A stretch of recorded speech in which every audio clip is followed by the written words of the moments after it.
Morning, boys. You good? I'm good. I'm good, matey. Look, Man United, all the talking point right now. Brian Mbeumo's done. Cunha's done. They're still looking at a few others. Nicholas Jackson, Emi Martínez. What you reckon we're going to see more signings? Yeah, I think the focus at the moment is on getting players off the wage bill. They've got their two top targets at the start of the summer in Matheus Cunha and Brian Mbeumo. Obviously, the Mbeumo one took a bit longer than maybe a lot of people expected. I think it was 44 days in total, which, as our colleague Laurie Whitwell at The Athletic has pointed out this morning, is a bit ironic because United only scored 44 Premier League goals last season. Cunha and Mbeumo got 35 between them, so I think straight away it improves them at the top end of the pitch. They want a number 9, but I think it's going to be difficult unless they shift Rasmus Højlund to pay big money. And in terms of a goalkeeper, I still feel like a lot of this Emi Martínez talk is being led by his camp as opposed to United. He is on a list of targets, but again, I don't see them spending big money unless Andre Onana is sold. That's difficult because he's out injured at the moment. Sonny Lammers over in Belgium, currently playing for Antwerp, I think is a more likely addition. But in terms of the players going out, obviously Marcus Rashford has touched down in Barcelona. I think he's due to train with Barcelona today, so that loan deal will happen. There's a £30 million buy option included, Barcelona covering all of his wages. But what are the other 4 that Manchester United want to get rid of? Garnacho, Jadon Sancho, Anthony, Tyrell Malacia. None of them will be travelling with United when they head for the States for their pre-season tour.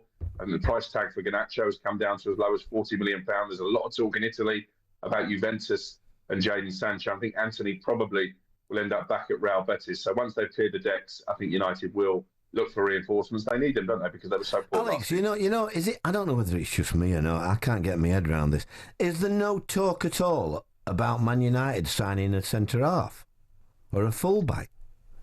No, I don't think that's seen as a priority. They did show a bit of interest in Purvis Estupiñán at Brighton, but I think he's AC Milan bound now. They agreed a deal with Brighton last night. I think they've got Aidan Heaven, who's going to be added to the senior centre-back ranks. I think midfield, Neil, is more of a priority for me. I watched the friendly against Leeds at the weekend. They just lack legs in midfield for me. Bruno played in a sort of deeper lying midfield role alongside Casemiro. It didn't really work. So I'm a little bit surprised they're not looking for someone with a better engine in midfield. Maybe a Wilfred Ndidi. What about that lad that plays in the Spanish league that used to play for Man United?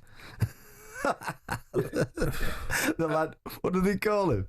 Who are you talking about? Who was top player who they sold, and he's probably the best, more legs than anybody else. Oh yeah, it'll come to you in a minute, Alex. You've thrown me. Yeah, you've thrown me. He won a title in Italy. Scott McTominay. Yeah. No, you said Spain. You said Spain. You said Spain. Oh yeah, Scott McTominay. You should have read my mind, you two. I mean, that's who they need. Will they buy him back? Yeah, they should.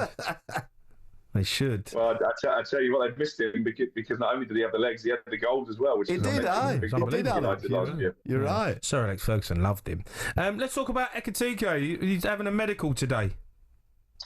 Yeah, he's due to touch down and undergo that medical at Liverpool, obviously swooping in ahead of Newcastle. It's a deal worth £79 million with the add-ons. I know Arne Slot thinks that could prove to be really good business. He's a number 9, but he can also play as part of a double act up front, or he can play out wide. I think they like the versatility that he brings. And speaking to people who've watched him in Germany, they think this is another real coup for Liverpool. Nearly £300 million they spent, including the add-ons. Obviously, Florian Wirtz, the most high-profile signing. I think it's going to be very difficult for anybody else to get close to Liverpool next season. Well, Man City will have something to say about that, I'm sure, with the players that they're trying to get over the line. But Ekitike, he's going to be a good player. I think when you watched him, he looks like the real deal. What about West Ham?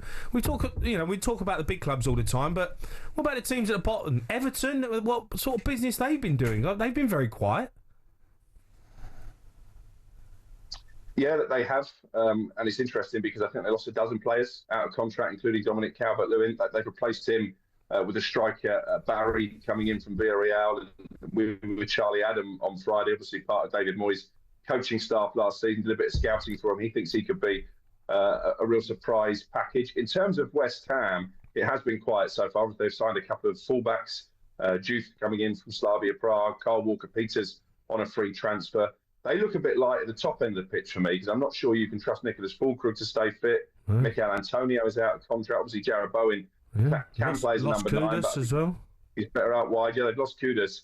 The name that I'm hearing this morning, someone who's been offered to West Ham, Callum Wilson, someone they've admired for a long time, got a brilliant goal-scoring record against West Ham. Again, I'm not completely sold on his injury record. He misses a lot of football. Yeah, brilliant footballer. He just gets injured, doesn't he? If you keep him fit, he'd be fantastic. So I'm a bit worried about what's the latest with Calvin Lewin. Where's he looks like going? Where does he look like going? Calvin Lewin, yeah. Well, I think the issue there, Neil, is his wage demands. I'm told he's asking for big money, 150 grand a week, which Everton weren't willing to pay. Again, 150 grand a week? Yeah, but he's on a free. He's on a free transfer, don't think. Oh, yeah, he's hardly played. I know, but there aren't many around. No. And there aren't many around, and he is mobile when he's fit, isn't he? Oh, I like Callum Wilson, Calvert Lewin. They're both brilliant when they're fit. We're just keeping them fit. You got Jamie Vardy as well, sort of a list of veteran free agent strikers. Yeah. Who knows? Manchester United might just get desperate enough at the end of the transfer window and pull the cord on one of those. I don't think Jamie Vardy's a bad punt for a big club. I don't know. Like if you bring in, not for 1 year. Yeah, for a year, and you bring him in, and he's a bit of a stopgap. As Neil said, there's not many strikers around. And you say, right, I'm signing him, but then I'm going to use Vardy off the bench. He's going to make an impact. Good person in the dressing room. I really don't think it is a bad. I think Vardy will end up at a really good football club. Someone to take a punt, and he will score goals. It's just it. Well, he's got that winning mentality as well, isn't he? He's a Premier League champion himself, and keeps himself in tremendous nick. Scored some goals, big goals for Leicester last season. Obviously, a team that really struggled. So I take your point. And I think of those three, he's probably the one you can trust most when it comes to staying fit and actually having minutes on the pitch. talkSPORT Breakfast, waking you up Monday to Friday morning from 6 a.m. on AM, on DAB, via the talkSPORT app and on your smart speaker. talkSPORT.